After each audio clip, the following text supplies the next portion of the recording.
Hello and good afternoon, everyone. This is Kristina Kuprina with the updates on the economy. What does the rest of 2020 hold? I would like to apologize in advance because so many new developments took place in the last couple of days that I was working over the weekend and still had to revamp this whole thing this morning. So I'm going to be jumping around a bit because this is a pretty rapidly changing situation. So, as always, I want to strongly encourage you if anything I talk about today you want to delve deeper on, please don't hesitate to reach out to me because I want to cover a lot of different areas. Also, I understand from feedback that there's a lot of different sophistication levels in the people that are watching not only today, but also watching the recordings. So, I really want to make sure that I'm keeping a pretty broad coverage area and a lot of different people are able to get exactly what it is that they're looking for. So today, the broad area that I'd like to cover is kind of the outlook for the rest of the year. It's been a pretty amazing year so far. It's been in pretty much best word I can come up with is unprecedented in many areas, specifically around COVID. Before COVID, the economy was running on all cylinders. We had some amazing numbers, in some cases historic numbers, on how long the recovery from the financial crisis had been and how low the unemployment numbers were, how quickly and strongly things were growing. And then COVID hit. And not just COVID itself, but the shutdown of the world's economy, but largely the US, because the US was pretty aggressive of all major countries and how the economy was closed down. And so the recovery out of this, or the transition out of this, is going to be, and I guess I'll use the COVID term, multifaceted and more than one wave. So the initial wave was when the severity of the shutdown became apparent, again, with the effects of COVID, but more so that the government shutting down the economy, the Federal Reserve was very aggressive and very, very quickly came in to do what needed to be done to backstop a much, much worse collapse. And you have one thing to understand is that the stock market is not the biggest issue. It really is the fixed income and bond markets. It can take our economy down to a level that even our government can't function. So it was very important they did what they did. They did an amazingly strategic job and hit many different areas. And I can get into that in detail if time permits, but it's fascinating to see what they've done. So far, so good. And when I say from that, the backstopping of the economy, the next aspect of it is, and again, economically, I'll get into the rest of the moment, is the recovery in the stock market. Now, the one thing to keep in mind is the stock market, as I said before, is forward looking. And so it looks to the future. Things became very complicated for us in the second quarter because as companies were reporting their first quarter earnings, which start in April, we didn't really have much to go on. We didn't really care what they did in the first quarter because that ended at the end of March and that was pretty much useless at this point. And they couldn't really guide us because guidance is just as important as the earnings data because they had no idea as to what was going to happen in April with COVID and the effects of the government shutdown. So the second quarter, which is the quarterly information we get from companies is critical for knowing what's likely to happen next, was really useless to us. So since last time I've spoken with you, many more companies have reported third quarter earnings and have given us guidance. And that's why you've seen a continued recovery in the stock market.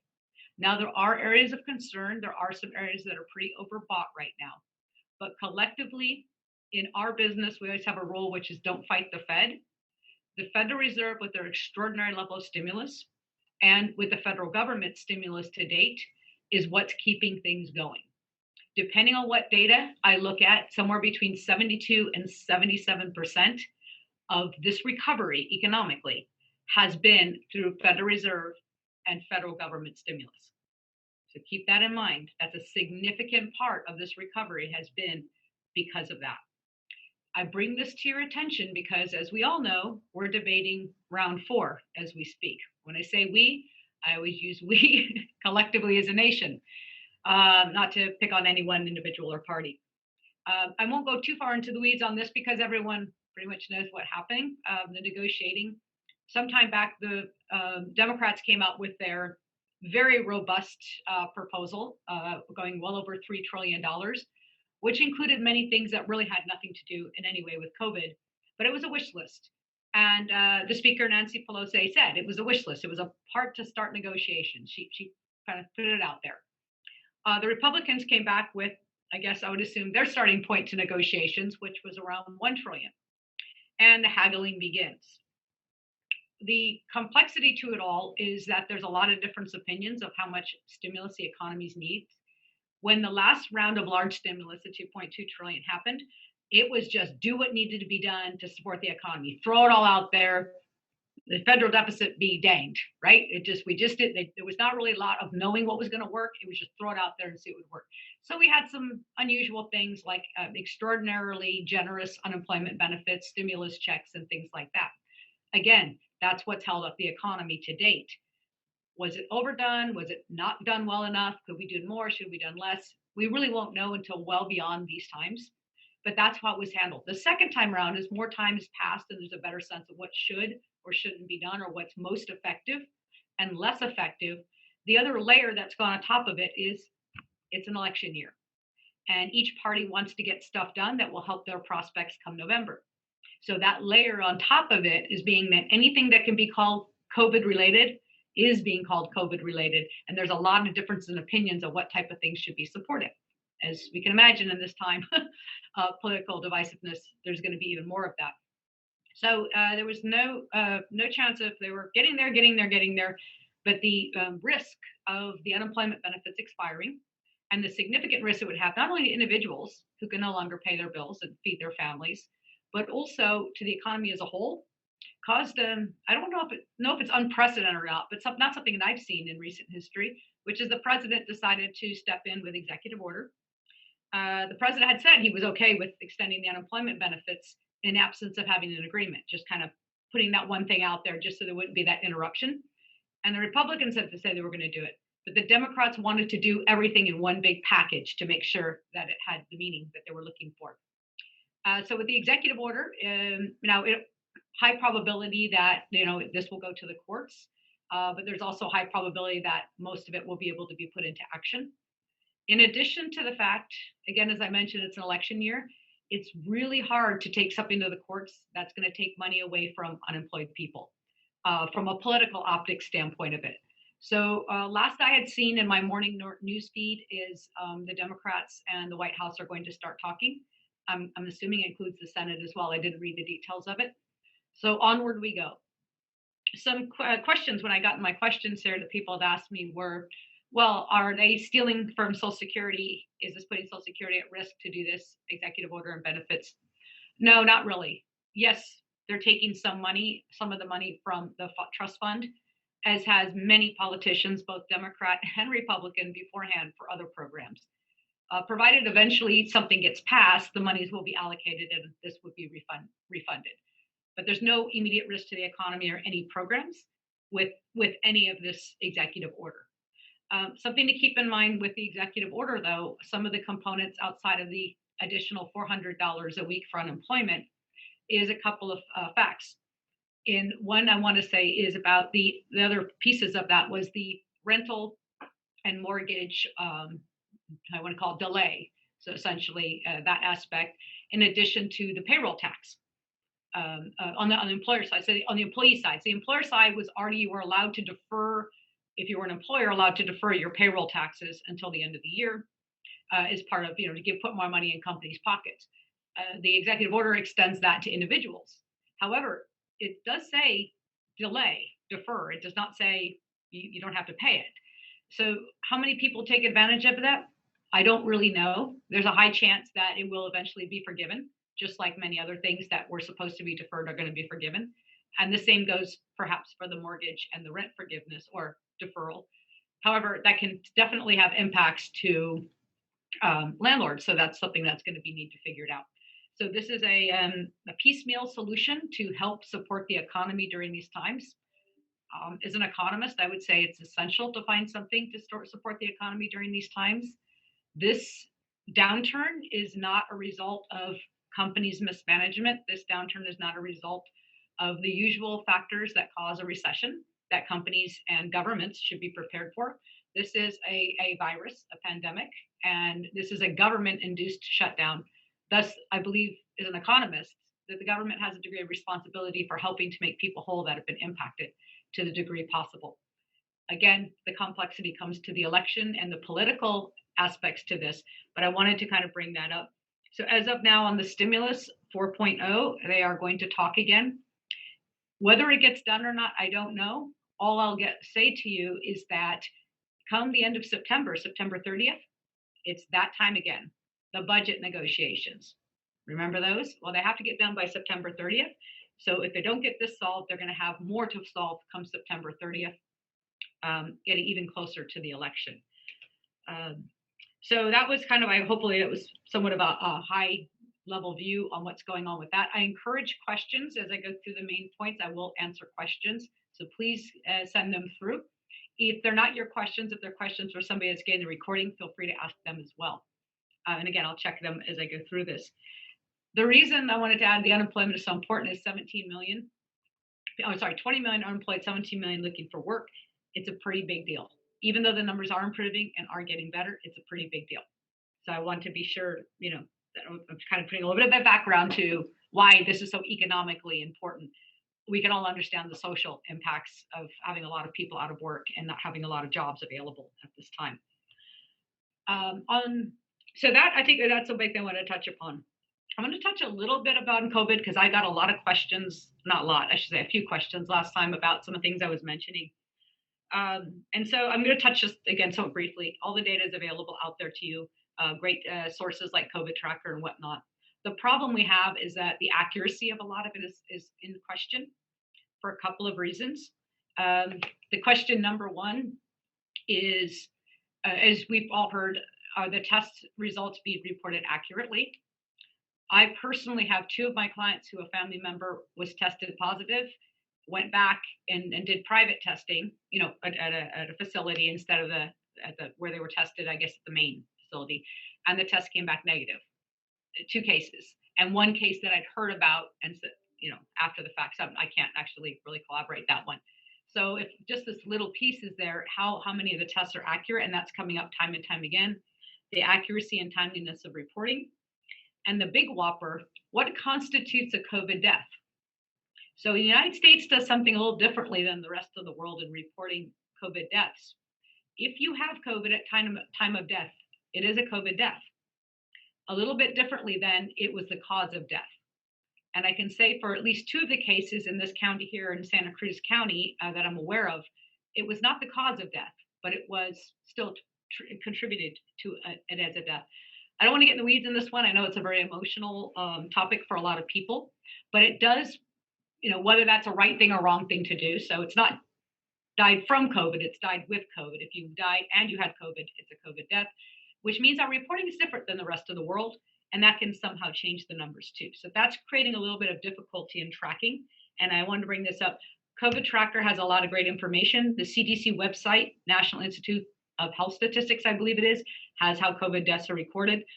If you have interest in this, please go there because it's way beyond my skill set to go further in the COVID area. During the lockdown, we lost 42 hospitals. 42 hospitals have gone bankrupt. I believe 42 or 42. And that's a big deal. Why did that happen? Elective surgeries were shut down in the beginning of the shelter in place. And those people who wanted to go were pretty afraid to go. They were afraid of going to the hospital for even routine reasons, even preventative care, and getting sick, even the ones doctors and hospitals are open. Now, they've since reopened these, but you can imagine it was a huge financial impact as that's the majority of the revenues coming into hospitals, and we've seen some of these reports come out. In the CARES Act, though, the hospitals were given additional money for treating COVID patients. And I'm going to just double check my number here, $76,900 anytime a hospital is treating a COVID patient. If they have Medicare, they'll get an additional $13,000 to $39,000, depending on whether or not they're on a ventilator. So this is a watchful thing to see is as the hospitals are taking on these COVID cases, is that there's a financial incentive for them to care for these people, which is a good thing, because I'm sure it costs a lot of money to properly isolate and care for them. But this is going to help a lot in the healthcare sector with the big hits that we saw from the second quarter. Again, this is a result of Medicare and the CARES Act. So that was answering all the questions I got on COVID. Again, I hope that was helpful to those who had a lot of questions there. Okay, I'm going to get into the economic fun stuff now going forward. So people are voting with their feet. What I say economically is that people are out, they're driving, they're spending money, they're buying cars, they're flying. They're going to restaurants, at least the ones that have outdoor dining. People are very, very active, and we had a bit of a dip, and now it's picking up again. When the caseload started rising, we saw a lot of states shut down, or not shut down, but pull back a bit on what's open and closed. California, I think most, if not all, the counties have done that, and across the nation. So there was a bit of a slowdown in the pickup that we'd seen, but now it's picking up again. Last week, we crossed 800,000 people flying TSA checkpoints in a day. Remember, most international travel is closed down, so that's people flying about the country. Gas sales is only down 7% from where it was before the shelter in place. People are driving, people are moving around. I have a number of my clients traveling the country now in some form of recreational vehicle, having a great time for themselves. It's a pretty good way of seeing the country and nature and being socially distanced with your family. I mentioned auto sales. Now, this does bring something that we're watching very, very closely. As things are picking up, as people are out and about and doing things, our consumption is quickly out is growing faster than our supply. Okay, I hope I'm explaining that correctly. So the production of goods and the import of goods to our nation is lagging the pickup in demand. Now, the first thing that you puts up, perks my ears is this going to cause inflation? Not yet, too soon to know. Why is this happening? A big part of it is disruptions in the supply chain. We saw a little example of that early on in this when we couldn't get certain goods in the stores because of the disruptions in supply chains from the shelter in place. Now it's broader. As I'll talk a little bit about when I get in the international perspective, our relations with China are deteriorating and will likely continue to deteriorate in the future, regardless of who's in the White House. That's highly probable, and there's a lot of reasons for that. And the biggest one is economic security, as well as the other issues that we're all well aware of that's coming from out of China. I bring this up because that is disruptive to supply chains as companies move around where they're having goods and services produced. Companies also see the writing on the wall that if they don't do it because they're worried about their dependence on China, there's likely going to be some tariff-related or government action related effects in the future. So this is kind of disrupting supply chains. Another component is forward-looking companies, even in very, very traditional industries, are revamping and remaking their supply chains. This is an area that I've been actively investing in for clients, and this is going to be a big game changer. Supply chains, for the most part, are very, very inefficient. There are multiple parties, multiple intermediaries in there, and it can have a big disruption if any one of them fails, right? Any point in that distribution fails, the goods and services the goods don't get passed on. Now you can look on one end of the scale, like Amazon, for an example, that really has it laid out very, very well. I've been in an Amazon warehouse before. It's fascinating and frightening at the same time, how efficient that space is, and with all the little robots zooming around. In fact, the people that work in Amazon warehouses have to have a special, I'm going to call it transponder, I don't know the right word for it, on them so the robots don't hit them. Because they're just following their program and they're whizzing around the warehouse, and you don't want to get hit. And there was an instance when someone actually ran out to put something back up on a shelf, wasn't wearing their transponder, was hit by a robot and had their arm broken. So it's very efficient, very effective, but that's kind of a one end of the scale. But most of our distribution networks in this nation, and I would imagine around the world, are very inefficient, effective. There's a lot of opportunity there, and a lot of companies are revamping, taking advantage of time to revamp. In addition, more robots, less people. Robots don't get COVID, and I'm going to talk about that more later when I'm talking about what's up and coming. But that's a big thing right now. So watching to see if that creates inflation. As of now, it has not. It has not, largely because of online purchasing. It really does bring costs down significantly on all sections of this, and because of that, we haven't yet seen it across the board, except in food. Food, we've definitely seen it because the disruption has been greater there and the perishability of a lot of food. So watching that, not likely going to be an issue, which means I can talk a little bit more about inflation because that's a concern I hear all the time. With all this printing of money, with all of this extra money, the Fed, Treasury, will that cause inflation? I don't see it for the next couple of years still. And there's a lot of very good reasons for that. The biggest and most important one is there's no reason that the government the Fed will need to raise rates. They don't expect to for the next couple of years.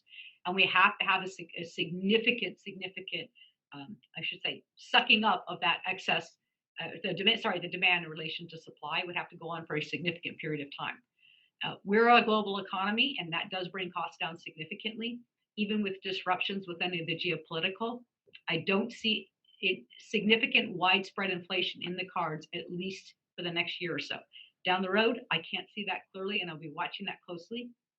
Most importantly, because all of my clients retired and living on a fixed income, we have a plan in place, and if their cost of living goes up significantly, it can harm or damage or harm the plan. So I will be watching that, but I don't see it in the near term. But continue on with the people aspect of it is people are making these decisions. They're making them on their own. We're seeing this in the earnings reports, so it's not speculation any longer. We're seeing where the money's spent, and we're seeing where the money's not being spent, and we're also seeing likely what's coming up in the future. I'll bring that in. So the economy, the disruption.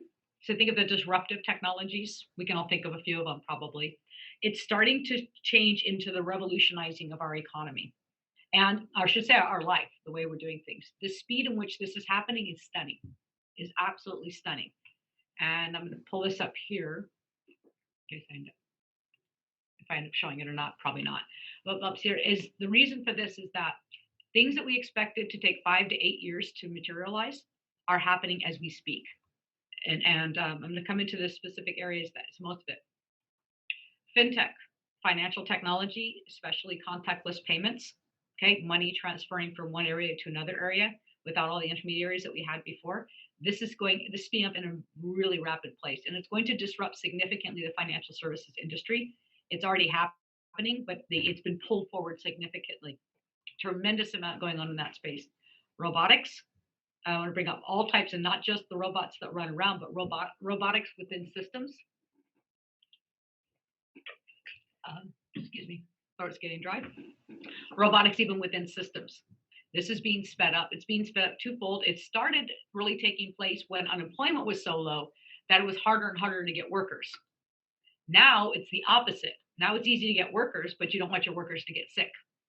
As I said earlier, robots don't get COVID. The more technology, the better, which is going to bring up some very significant social impacts in the future, which we'll save for a future presentation. But it's certainly a place, and there's a lot of opportunities there. It's not just the traditional companies. Another one is healthcare. Healthcare, technology in healthcare, the rapid innovation and technologies that are taking place are fascinating. I will save that for a future one when I talk more about innovation and technologies. There's a lot going on in that space. Personal health and wellness. Okay, people are, by and large right now, are working very hard to take care of their health. Not just by wearing a mask and socially distancing. They're doing it by finding all the ways they can to take care of themselves and keep themselves healthy, keep their immune systems healthy. There's tremendous opportunities in that space, not all in the traditional areas. There's some areas that have been desperately overbought because they get a lot of headline news and people are like, oh, I'm going to invest in that, or oh, that's a place to be. And a lot of the pricing is not sustainable because there's too much competition coming up behind them. There's also a lot of opportunities to invest in these areas. As this picks up, I would imagine that we're going to see significant growth in the areas of commodities. And I won't again get into specific whens and hows, but that's definitely an area that's going to pick up. And I'll get more into this year in a moment. On the investor front, I say there's almost like two buckets of people at this point. I know I sound like I'm tooting my own horn here, but I cannot stress enough the importance of having a plan that's specific to your situation. There is not a one size fits all to any of this. There never is.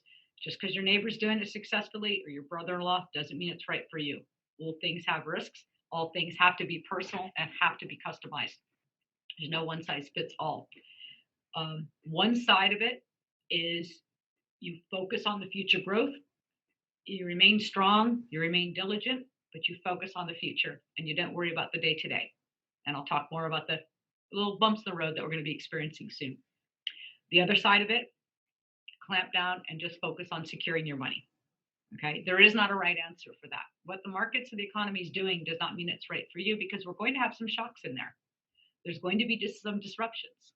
I heard it this morning on my Monday morning. I mentioned this before.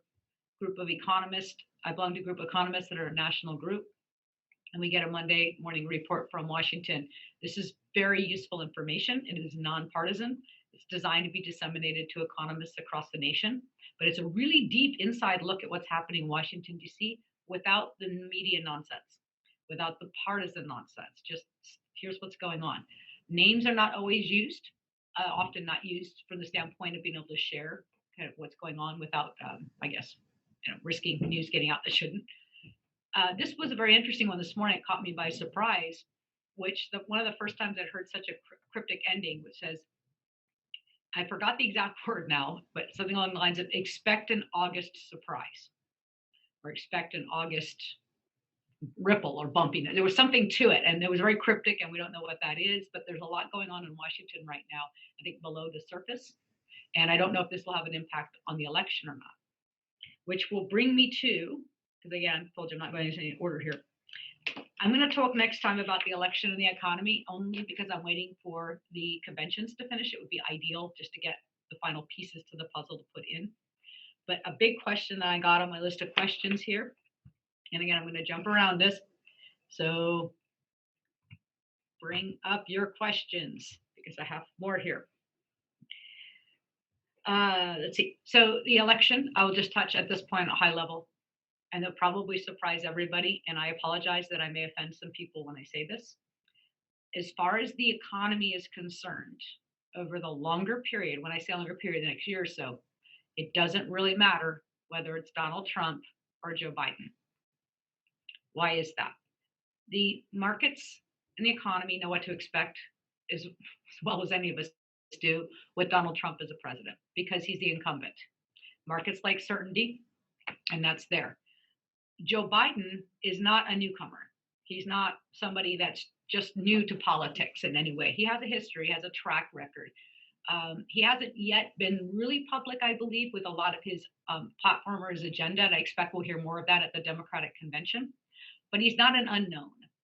He's not an unknown. So the question I get all the time is, because Joe Biden has mentioned that he's going to raise taxes, or corporate taxes, at least. And again, I don't know his platform, so my apologies. That's going to be more for my upcoming webinar. I will review that. And so the fear is, okay, well, what's going to happen to the economy if he does that to the markets? And that's a very valid point, because the corporate tax cuts that took place under the current administration have been a significant, I guess, push forward towards what's happened with the stock markets. It makes a big difference when you reduce a corporation's tax rates. It gives them a lot of money to do other things. Sometimes just buy back their shares, which we can argue about whether that's a good thing or not. But from a stock market price or stock market standpoint, it's been very beneficial. And a lot of the increases that we've seen in revenues have come from the tax cuts. So repealing those tax cuts will have an impact to the stock market. That's a fact. It's a straight numbers fact. It's definitely going to have a big impact on the stock market. However, I can go back to Obama. When Obama was elected in 2008, he said the exact same thing about Bush's tax cuts, that he was going to rescind them. He was basically going to take them away. And he didn't do it, I believe, until around 2012. He didn't do it till then. Why? He didn't. Well, he figured probably by being reelected, he had a bit of a mandate there, but also the economy wasn't prepared to withstand that. So it is highly probable that if Joe Biden is elected, he will not raise taxes immediately. Of course, we don't know this, and of course, I feel like as we get closer, we're going to get more clarity. I think the debates will be important. This is such an unusual election, is that we haven't had them out on the campaign trail actively, so we don't yet know. But on a broad overall picture, it won't make a significant difference who gets elected. Now, how I invest your money, really going to make a difference. I will tell you that for sure. I have a whole different strategy for each one of them. My job is to be politically agnostic, because I don't want to ever have a bias that will affect me not seeing what's coming and adjust accordingly. But I do have very distinctly different portfolios for either one of them. Again, I'm kind of pulling that forward from a future webinar, but I got so many questions on it that I wanted to address it because it's the political environment. Okay. Um, I'm going to check a couple of things here just to make sure I cover the most important things. Question about GDP, that we had a negative 32% second quarter. And if you recall earlier, I said it was going to be in the high 20s to low 30s, and it came out at negative. This is the first reading. It's not the final reading, but there we are, 32 for the second quarter, which surprised no one at all. But I got a few questions come up is, how come we're so much worse than the rest of the world when they're releasing their GDP? We annualize our numbers. They don't. They're quarter over quarter. If we did quarter over quarter, it would have been a negative 9.9 or something like that. So understand, it's only how we annualize our numbers as opposed to quarter over quarter numbers. Or sorry, quarter over quarter as opposed to annualize. That's where the difference comes in. It's just how we track data. Checking my questions here. Okay, is the market overbought? Some areas are a bit frothy right now. Some companies are definitely a bit frothy. It all has to do with how the indexes are built and how some people are investing. So there's two ways of investing. There's passive investing, which is when someone says, I have no idea what I'm doing. I'm just going to go out and buy the index, right? Just buy the index of stocks. Or I'm investing for the long term. I don't really care. I'm just going to buy the index. Well, an index like an S&P 500 is heavily weighted to the largest market cap companies. And so by nature, as the markets go up, those companies do better. And as those companies do better, the markets go up, and it kind of weights things a little squirrely. So there are some areas that I have significant concerns with in the short term. So knowing what you own is really, really important. But more important than that is your time horizon. When do you need the money? When do you need the money? If you have a 20, 30% drop in the value of your portfolio, the portfolio, can you withstand that? Do you have other sources of money? This is highly personalized, and you definitely want to discuss this with the person that's overseeing your money. Make sure that your investments are aligned with your needs. Okay, I think I already covered who's going to win the election, what it will do to the markets. I'll do one more here, and then I'll go to your list of questions here. And I have, again, a couple other areas as well. What would be the impact of closing the schools and shutting down the economy again and closing the schools be economically? I think I had that last time as well. I can't speak from the economic standpoint. Anytime you close something down, there's the effects of just that closure, right? So an example, you close down a conference center. We're not doing conventions right now. It's not just the conference center it's affected. It's all the restaurants around, all the hotels around, all the airlines that are sending people there, all the ancillary businesses. So the effect of any shutdown is greater than the actual thing being shut down itself. So with the schools, the biggest thing that I can see is the childcare. Childcare is the challenge because schools are de facto free childcare for parents. And when you have a situation when the schools are closed and kids are learning remotely, it requires at least one of the parents to be home with them, ideally supervising them, because I can't imagine many young children will sit quietly and watch their Zoom calls and take their notes and do their homework and all the rest of that. And it's not like the teacher can chase after them if they don't. So I would imagine, and again, this is just an outsider's viewpoint since I don't have children and I'm not in the education industry, that the childcare is going to be the big concern there. What's the cost of that if the parents need to work to have somebody home, even a tutor level of childcare potentially, as well as what, if any, impacts it will have to the children's education if the parents don't have the ability to be able to work with them, homeschooling them and making sure they get their homework done. Example of that would be, I guess a simple example that would be someone who doesn't speak English well, an immigrant family. They really depend on the teachers. So I wanted to bring that up because there's a lot of economic impacts. Every decision made for the health consequences of COVID has an economic impact. It also has a social impact. And these are things that are going to be debated years beyond when this happens. But from an economic standpoint, most definitely there will be impacts of that. Long term, I'm sure there'll be many studies done on what, if any, impact happens to the children and their educational path with this disruption.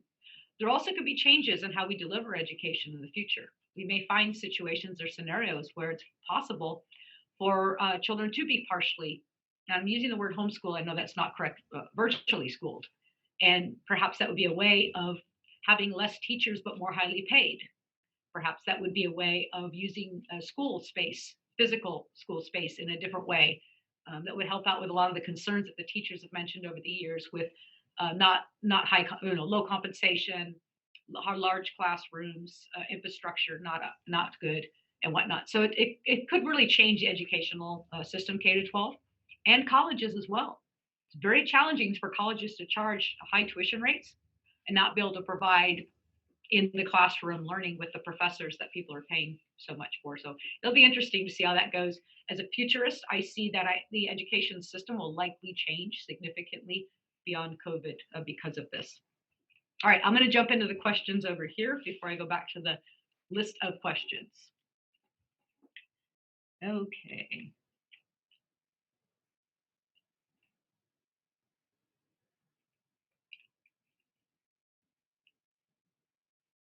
This question I don't quite understand. So the person who sent it in, if you could make this a little more clear to me, I would really love to answer it. When do you expect the data site will enable Face ID to access? Just let me know what the data site is. I could certainly talk about the Face ID aspect of it. It's been really fun trying to use Apple Pay or anything else with a mask on in the store. But I can answer that question if I understand a little bit more about it because it looks fun. I know you talked about this, but please cover the likely results of our increasing debt. Long term, it's going to be a problem. And it could be long term as close as the next administration, the next 4 years. The more debt we take on as a nation, the more of the government's revenue coming in that has to be used to service this debt. So for a story, I apologize because I know some people are new to hearing these. They hear them for the first time and other people have heard these before. I'll be brief. Federal government spending is a giant pie chart. 2/3 of it is Social Security, Medicare, Medicaid / Medi-Cal here in California. The other third is the stuff that the politicians argue about all day long, all the other funding that goes out there. And a little sliver of that, a relatively little sliver, but still there, is the interest on our debt. The more money, the more that we spend on that, then the more it squishes out. Because just imagine those 3 entitlement programs are not, that's a third rail of politics. Nobody's touching them. Squishes out all the other things they're debated on. So it makes the debate even more contentious. The way we can get away with this now, our interest rates are so low. The 10-year treasury is at like 50 basis points. So right now, as our debt is maturing, the government can reissue, because obviously we have to reissue it, the deficit, can reissue far cheaper rates than they were previously paying. What we issue now, the new debt, at ridiculously low interest rates, that is actually buying us a lot of time here. The chickens will come home to roost. I can assure you of that. They will come home to roost. And that is one of the biggest things I'm going to be watching for economically, because when they do, it's going to be ugly and it will be an issue. But in the near term, the biggest is what you're going to see is you're going to see increased political squabbling, as if we don't have enough of that already, on what's funded within parties and between parties. It's just going to continue because all the things they promise us to get elected are very hard to deliver when the money's not there. We've kind of gotten ourselves in an interesting environment with COVID about doing some pretty massive stimulus where $1 trillion doesn't even sound like a lot of money anymore. And that's a lot of money. And that mindset is going to be challenging in the future because I can see it being for less essential things, say, than COVID. It could be maybe some things like infrastructure, another $1 trillion, this and that. And eventually, yes, the chickens will come home to roost and it will be an issue. But again, not quite yet. Okay, regarding home mortgages, why is it so impossible to get a mortgage right now, especially mortgages which involve paying out prior liens? Banks say due to COVID, but what's the connection? Excuse me, dry throat, I promise, no COVID. The challenge is banks are very concerned. They're really looking at your sources of income right now. So if you are not earning an income from a job, it's hard to get mortgages. It's almost back to 2008. Now, if there's any mortgage experts listening, feel free to type in and also read your responses as well. But this is what I understand from a planning perspective. Banks are worried because of the results of COVID. They're looking very carefully at your income, and they're not really comfortable lending money if you don't have income. Now, especially what is really hitting it is people whose income come from sources like other rental properties. Okay, especially with the memorandums in rent paying and things like that. That's not a secure source of income as it once was, because that's happening. The landlords are not getting paid, and it's going to increase significantly as this drags on. And that's a risk to banks.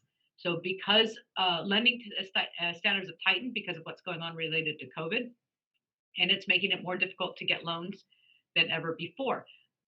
If you're earning an income, it's actually not. It's just really, it's almost that line is that has a lot to do with income. I have clients that have tens of millions of dollars in investments, and they're struggling to get loans because they don't have an earned income. It's the same story that was happening back in 2009, 2010. It's just the environment we're in the bank.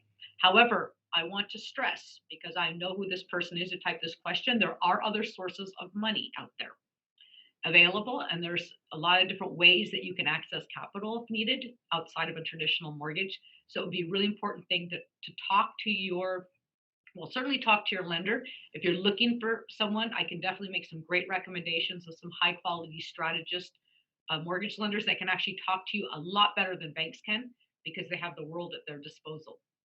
And that's another thing I want to bring up is it's the skill of the mortgage professional and their access to, I guess the word is product, mortgages, that makes a big difference in this case. Been helping clients through this, navigating this space for a while right now. Okay. Next question here. What's the status on the PPP loan program? I don't know. I'm guessing there might be something in this what they're negotiating currently. I don't know. It's like $125 billion left in that program that hasn't been spent yet, even though they keep extending it. And even though they've made it easier and easier to forgive the money. So just as a quick refresher, PPP money is a 1% loan. You have some years to pay it back. If you spend it on payroll and rent, or Bridget's payroll and rent, you get it forgiven. Okay. And it was a program which didn't roll out probably as smoothly as it should have, but it was a lifeline that kept a lot of businesses going through this time. Unfortunately, the time period for it is running out. Again, I'm guessing it's in the current bill that they're working on, but the money's there. $1.25 billion, I believe, or $125 billion. I think 125. So sorry, is in that program. Plenty of money left. It just needs to get used. I don't know why businesses aren't using it, and part of it may be the idea it's going to expire soon, that may be stopping it. The reason being is a lot of businesses didn't expect to be closed down this long. So getting whatever it was, 5 or 6 weeks of payroll when you've been closed down 5 or 6 months is probably not going to be that helpful. Again, my expectation that they're going to roll that out again. Let's see. Here.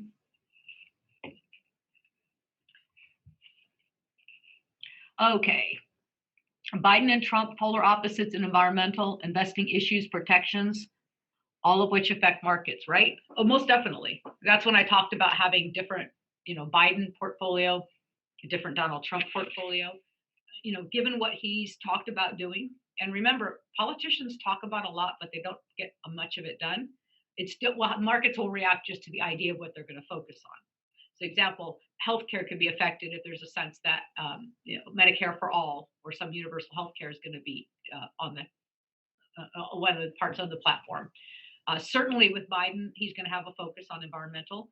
And he's talked about implementing some of the Green New Deal protocols that certainly will have an impact on the environmental or for ESG types of companies. And that's a big part of that portfolio there. Again, one thing is what they say, another thing is what they do. If Joe Biden gets elected, and let's just at this point say there's two kind of areas. If he gets elected, Democrats keep the House, Republicans keep the Senate. Is a very different world than if the Democrats sweep the House and the Senate and the presidency. If that's the case, I'm going to imagine he's going to push everything through he possibly can in those first 2 years, because historically, they don't keep it after the first 2 years. Anytime you have that majority, Senate, House, presidency, I don't know if it's ever happened, but if it has, it's very rare when they keep it the second 2 years. So that's very much, Obama knew that, and that's very much why he was pushing to get Obamacare through when he did, because he realized that after 2010 it was going to be difficult, not impossible to get it done. So I'm guessing if any of this stuff happens around Green New Deal, it's going to happen in the beginning parts of his. Okay. With much of the economy being dependent on small business and so many small businesses closing down, will large companies step in to fill the gap? Almost certainly.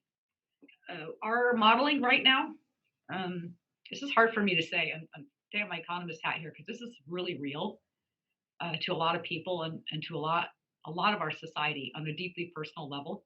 But we're looking at 32 to 38% of small businesses will fail during this time. They just simply don't have the capital on hand to withstand an extended period of time of major impacts to their business, or outright just being shut down. And that's the truth. And not all can innovate their way out of it. So there's some amazing stories about businesses that found their way to work within the constantly changing regulations of various counties and states. Example, you can get your hair cut outside. Bars finding ways to serve food to remain open outdoors. Restaurants cities closing down their streets. I know one of my clients told me in Carmel that just shutting the streets. In Santa Cruz, they're shutting the streets to cars or the sidewalks and letting the tables be outside. Right across from me is Seascape Resort. I can see the restaurant there, and even at 1:46 in the afternoon, there are people out there sitting out looking at the ocean in the fog, because you can sit outside and you can eat and look at the ocean. And I walk by there all the time as part of my evening walk, and it is always full. People want to be out. People want to be doing things. So companies are trying to find ways to work within these regulations to stay open, but sadly, because of the hit and the impact, it's a pretty big deal. Another challenge is making sure that they can provide a safe place for their workers. Those regulations keep changing. And we have a business where most of our team is remote. Only about 25% of them are in the office. And I would say maybe safely once a month, probably more often, we get a new set of rules from either the county of Santa Clara or the county of Santa Cruz, telling us what the current regulations are. So it's challenging. And for us, it's easy to comply. I mean, we're a service business and we don't have, it's very easy for us to comply the way we're structured. But for like a restaurant and things like that, imagine you buy all this food, it's perishable, you're ready to open, and you open for 3 weeks, it's shut down. What do you do with your food? Yeah, it's a big deal. And it's going to be a big impact because 2/3 of our economy is consumer spending. And if consumers can't go to businesses, they're still going to spend if they have the capital. And that's what's happening right now. The spending rate is stunning. The spending rate is absolutely stunning. And what we're seeing, the M2 money supply, the balance on savings accounts, corporate and individual, is very high. That's what's going to continue to drive the growth. The markets are going to be volatile here and there. There's going to be shocks here and there, but they've clearly seen what's going on will likely continue to go on. But I want to just say this relatively smooth ride we've had for the last few months since the low in March could well be retested. I expect it to be more likely to be temporary than permanent, and not all companies are going to survive.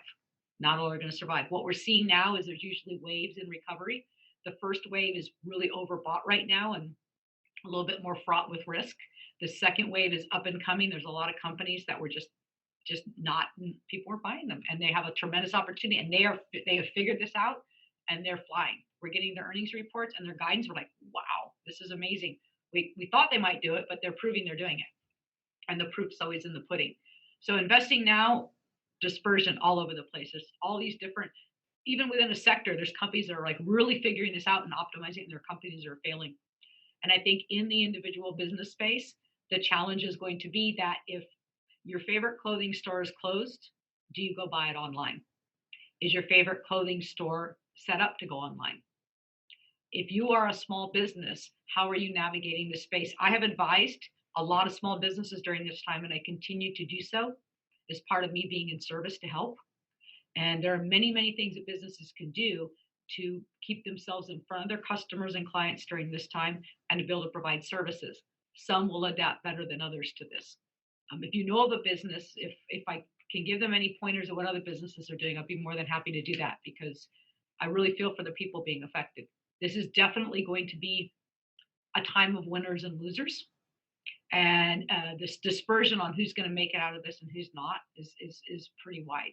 And there's going to be a lot of long-term repercussions of COVID, well beyond a vaccine or a treatment. Okay, let me make sure I get the questions. I think this might be okay. So commercial and residential real estate.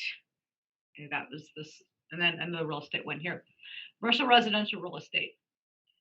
Outside of my area of expertise, I can say that, as I said before, that people are moving with their feet, they're moving the economy with their feet by their own actions.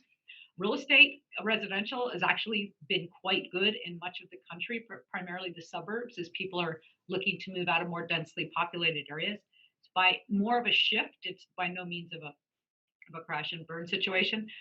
Are plenty of really knowledgeable and qualified real estate people on the real estate economic side of this. So any of you wanting more details, I can probably get the information from them. On the commercial space, I think that's a big challenge. Investments in the commercial real estate space outside of warehouses, distribution warehouses, because those are doing incredibly well in the environment of people buying more online. But the residential real estate market is definitely fraught with risk. And I wanted to say something about the economic risk of COVID. Think of it like an earthquake. You have the earthquake, the original earthquake, everything shakes and some of the buildings collapse, but not all of them. Some of the buildings that collapse are weakened, and all it takes is one more tremor for them to collapse. So commercial real estate, a lot of retail like buildings, as well as a lot of office buildings, the type of office space, are heavily leveraged, have a lot of debt. And their debt, they plan for a recession. They plan for a lot of tenants moving out. They plan for maybe lease prices to drop. They plan for this because they've been doing this a long time. They don't plan for something quite as significant as a whole lot of companies decided they didn't need office space, or a whole lot of companies decided that they don't need as much brick and mortar space. And this is going to be very disruptive to that space. The disruption will be temporary, and I'll explain why in a moment, but it may be permanent for real estate investors that have heavily leveraged income, like rent dependent, coming in from the small, a few rental properties to a few Airbnbs that are heavily leveraged, all the way on up to large office spaces and large commercial REITs. So it's something to watch closely. They're the second wave of the earthquake because it won't be felt until lease renegotiation, when leases come up. People keep paying their lease. Very few people are going to walk away from it because essentially, you're on the hook for it. You have to pay it anyway. But when leases come up, what are the renewals? And that's something I'm watching very closely because I think that's going to be a space of risk, and that will reverberate through parts of the credit market, especially the higher yield space. But I wanted to kind of say a little bit in the kind of closing about some of the really cool things that are happening.